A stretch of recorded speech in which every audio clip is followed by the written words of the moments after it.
Well, we are still in the middle of a cost of living crisis, but you can still make some extra money if you want to. All you have to do is either be an Islamist or support Islamism. Now, for some time now, for the past couple of months, I've been trying to expose these organizers of the weekly protests in London, for example, and the Western world in general, who have been paying people to come out to protest. The anti-Israel protests and the pro-Hamas side, the pro-Palestinian cause. And all these guys are always around to do professional protesting.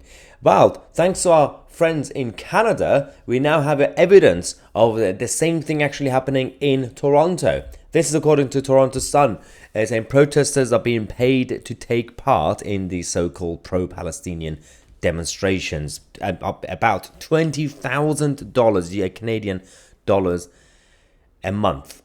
So, what many have suspected has now been confirmed by this newspaper and a few courageous Canadians. Pro-Palestine and increasingly pro-Hamas protesters are being paid to protest, to block highways and roads, to intimidate and threaten Jews and non-Jews, to cause chaos and everything else.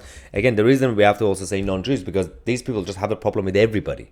They don't have a just problem with the Jews or Israel. They also have a problem with Christians. They have a problem with Christianity. They have a problem with capitalism, with liberal democracy, with everything that creates the Western civilization.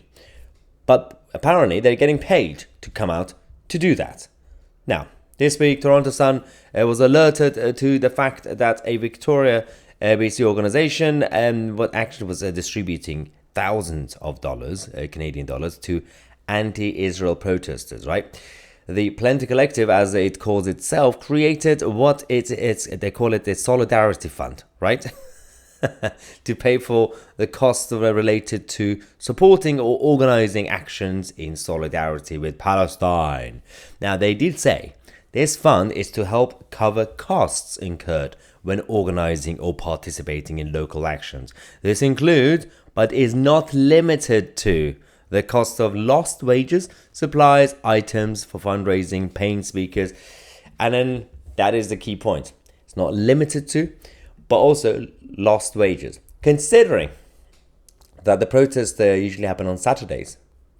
Considering that there's not going to be any vetting. So all you have to do is just go to them saying, hey, I want to get involved. I want to do this thing to help out. And all you just have to say, I don't know, I'm a senior lawyer and I'm getting paid £200,000 a year and I'm losing my wages. Can you cover that? And they say, fine. That's basically how it works at this point. It makes no sense. Now, also, priority was given to Palestinian, black or indigenous people. There was always a big but. And thousands have been paid out for weeks now, typically close to $20,000 per month. The Plenty Collective did not respond to multiple attempts to seek comment. Same thing that we did in this country when it comes to the left-wing and Islamist organizations who are doing the same thing. They completely ignore any request that we've asked for comments or any questions or anything, any answers that we needed, because they know that we're going to expose them again. The problem is, if you are a white, far-lefty, wokey idiot who wants to go and support them with your pink hair and your LGBT flag saying, yeah, Team Palestine, you're not really the priority. You either have to be Palestinian or indigenous. So basically, if you have a darker skin color, you could get paid. If you're white, you created this world, you're woke tards, they're now coming for you as well. Anyway, we'll keep you guys posted on this issue. Like always, I'm Tousi, and we are the media.